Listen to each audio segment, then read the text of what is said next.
परिस्थिति अनुसार वो बयान दिया है जी। और उससे इतना बवाल होगा ये भी बात मेरे दिमाग में थी नहीं। ले तेरे स्वर की हवा निकल गई। हमने महाराष्ट्र हुकूमत को, महाराष्ट्र की पुलिस को 5 दिन का वक्त दिए थे। रामगिरी ने जिस तरह का बयान दिया था, इतना तो हमने कुछ कहा नहीं है, फिर भी उनका बवाल जो मच रहा है, इसने कुछ नहीं कहा है। दोस्तों, बुजुर्गों, नौजवान साथियों, बड़े अफसोस की बात है, आए दिन व दिन कोई ना कोई हुजूर की शान में गुस्ताखी कर कर चला जाता है और अपने आप को बहुत बड़ा लीडर समझता है। पर अब ऐसा नहीं होगा, मुसलमान अब नहीं सहेंगे। बहुत मुसलमानों पर टॉर्चर कर लिया, यहां तक कि मुसलमानों को आप गाली दे लो पर मुसलमान खामोश रहेगा। पर हुजूर की शान में अगर कोई गुस्ताखी करता है तो हम लोग उसको सबक सिखाना जानते हैं। साथियों, आज मैं वीडियो लेकर आया हूं उसी के ऊपर, जो इसने हुजूर की शान में गुस्ताखी की है वो शख्स क्या कहता है, इस वीडियो के अंदर देखिए। और इम्तियाज जलील जो है उन्होंने क्या कहा है उसके बारे में, अब उसके साथ हम क्या करने वाले हैं। तो इस वीडियो में लाजमी लास्ट तक जरूर बने रहिए और इम्तियाज जलील की पूरी स्पीच जो है उसको सुनिए, जो उन्होंने कहा है मुसलमानों को कैसे खड़ा होना है। मुसलमान आज कमजोर नहीं हो सकता, मुसलमान हर चीज सह सकता है पर हुजूर की शान में गुस्ताखी नहीं सह सकता। तो दोस्तों, इस वीडियो में जरूर लाजमी लास्ट तक बने रहें। तो दोस्तों, पहले देखते हैं इस कुत्ते की वीडियो जिसने हुजूर की शान में गुस्ताखी की है। अब ये क्यों डर रहा है? परिस्थिति अनुसार वो बयान दिया है जी। और उससे इतना बवाल होगा ये भी बात मेरे दिमाग में थी नहीं। बस ले तेरे स्वर की हमने महाराष्ट्र हुकूमत को, महाराष्ट्र की पुलिस को 5 दिन का वक्त दिए थे। रामगिरी ने जिस तरह का बयान दिया था, इतना तो हमने कुछ कहा नहीं है, फिर भी उनका बवाल जो मच रहा है उसके कारण आगे पीछे इसने कुछ नहीं कहा है। नबी के शान में जो गुस्ताखी हुई है उसमें दिल रोया है। जब बात नबी और इस्लाम पे आएगी ना, मैंने नबी को पढ़ा है। इम्तियाज जलील से कुछ सीख लेना चाहिए। उन लोगों को भी ये समझना चाहिए कि ऐसे कुछ कुप्रथा है कि जिससे किसी का दिल दुखता है, तो ऐसे बातों को तो छोड़ना चाहिए उन लोगों में भी और कट्टरता को दूर करना चाहिए। इम्तियाज जलील के नेतृत्व में ये चल रहा है, तो फिर ये सियासत लग रही है आपको? ये सब चल रहा है, ये तो सियासत ही है, क्योंकि राजकीय लोग जो होते हैं तो वो राजनीति के कारण वो अपनी रोटी सेकनी होती है। इलेक्शन है, इलेक्शन में केंद्र सरकार में तो आए नहीं ताकि वे इलेक्शन आ रहे हैं, तो उसके लिए उनको लगता होगा कि हम ऐसा लोगों को संभ्रम पैदा करेंगे तो हम जीत जाएंगे। इस स्वर का कहना है कि मैंने कुछ नहीं कहा है हुजूर को, यानी कि सब कुछ कह दिया।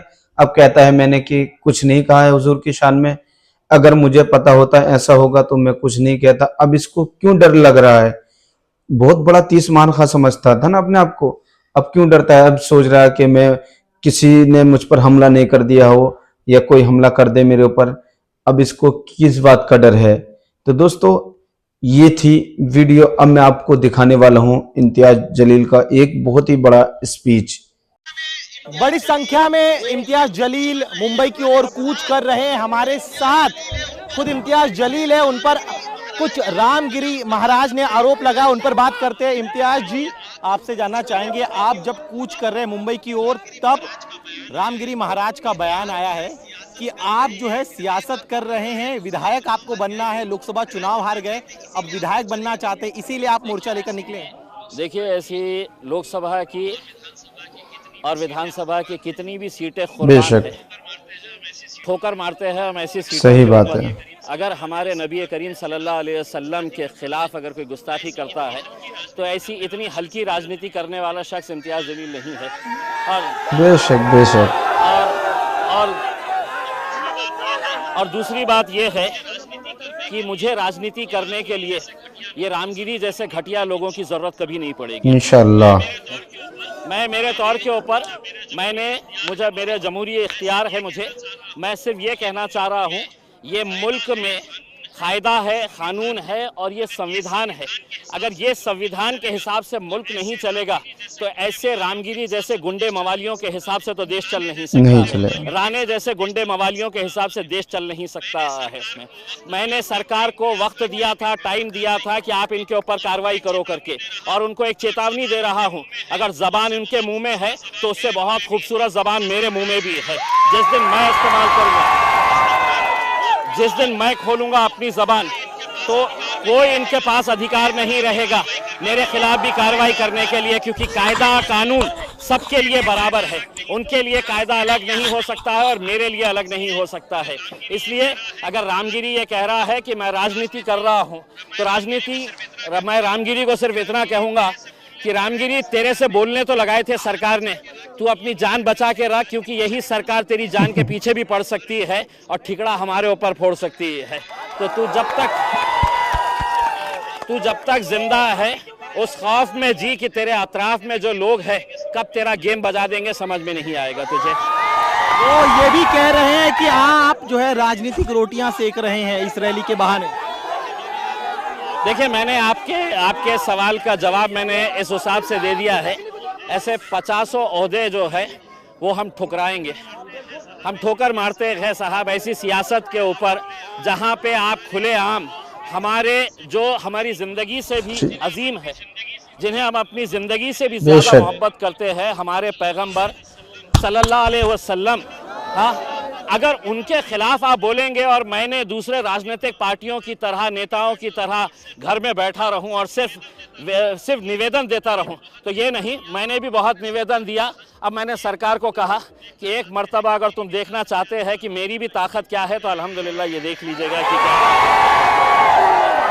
महंत रामगिरी ने यह भी कहा कि विचारों का खंडन विचारों से होना चाहिए, ऐसी रैली नहीं निकालनी चाहिए थी आपको। मैं ये रामगिरी को ये कहना चाहता हूँ, जब तेरे प्रवचन के अंदर लोग सुनने के लिए आते हैं तो तेरे धर्म के बारे में अच्छा क्या है ये बता।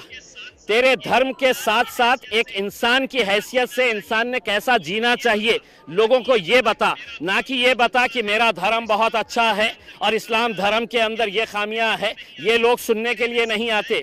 तेरे जैसे किराए के टट्टू सरकार के इशारों के ऊपर नाचते हैं। भगवा चोला पहन के कोई भी अपने आप को संत और महंत कह नहीं सकता है। एक दौर था कि जब आसाराम बापू के कदमों के ऊपर ये सभी लोग पड़े रहते थे। आज आसाराम बापू जेल में पड़ा हुआ है। रामगिरी, तेरा भी वक्त आएगा। अभी आप कह रहे हैं रामगिरी महाराज का वक्त आएगा। उन्होंने एक और चीज कही है कि मैंने जो कहा था उसमें गलत कुछ भी नहीं है।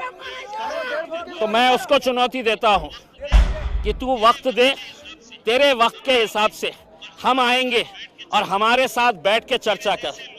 तेरे जैसे लोग आधी अधूरी जानकारी हासिल करके सिर्फ तेरे को मुख्यमंत्री ने, उप मुख्यमंत्री ने और सरकार ने कहा कि जा तू इस्लाम के बारे में बोल, तू पैगंबर के बारे में बोल, हम तेरी रक्षा बढ़ाएंगे करके।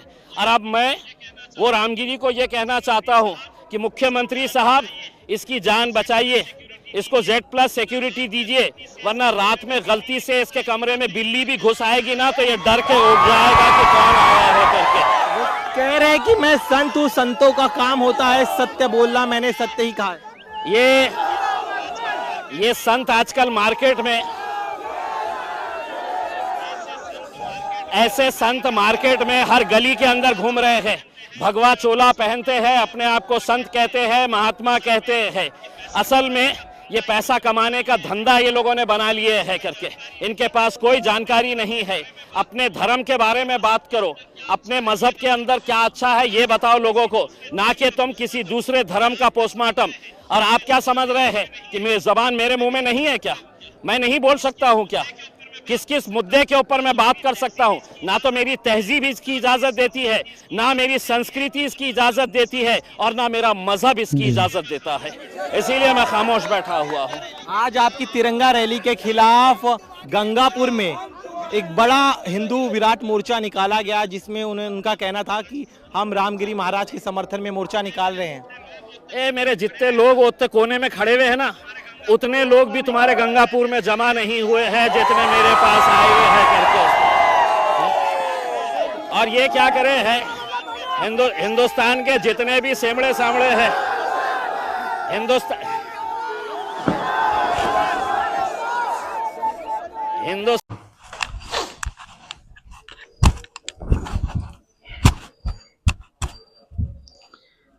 दोस्तों साथियों, अभी आपने देखा होगा वीडियो के अंदर ये रामगिरी कुत्ता कमीना यानी कि ये नाजायज औलाद हमारे हुजूर की शान में गुस्ताखी करता है और फिर कहता है कि मैंने कोई भी ऐसा अल्फाज नहीं बोला। ये बेफजूल माहौल खराब किया जा रहा है। मुसलमान खाली मूली में रैलियां निकाल रहे हैं। मुसलमान इतना बड़ा बेवकूफ नहीं है। आप हुजूर की शान में गुस्ताखी करो और फिर कहो मैंने कुछ नहीं कहा और मुसलमान खामोश रहे।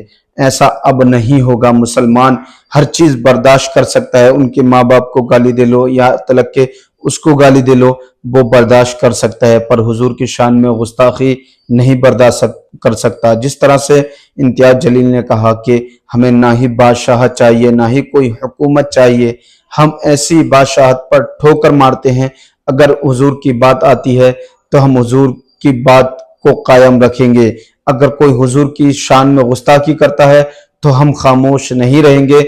उसको सबक सिखाना हम जानते हैं। किस तरह से हम उसको सबक सिखाएंगे उन्होंने बता दिया है। तो दोस्तों, अब ये क्यों घबरा रहा है, ये क्यों परेशान है, इसके दिल में ये क्यों खौफ है कि अब मेरे ऊपर कोई ना कोई हमला करने वाला है, मैं अब क्या करूं। अब इसको इस चीज का बहुत ज्यादा डर है और हम यही देखना चाहते हैं। अगर मुसलमान इसी तरह से इकट्ठा होकर अगर कोई हुजूर की शान में गुस्ताखी करता है, उसको सबक सिखाना भी जानता है। कोई ना कोई मुसलमान ऐसा भी होगा, अगर कोई हुजूर की शान में गुस्ताखी करेगा तो उसको उसी रात सबक सिखाना भी जानता है। तो दोस्तों, ऐसा ना करें, आप माहौल खराब ना करें, आप अपने धर्म पर कायम रहें, हम अपने धर्म पर कायम रहें। अगर ऐसा करोगे तो हम यानी कि सबक सिखाना जानते हैं। हम जानते हैं किस तरह से उसको सबक सिखाना है। जो आज आपने देखा होगा इस शख्स के अंदर जो डर है, हम ये डर दिखाना भी जानते हैं।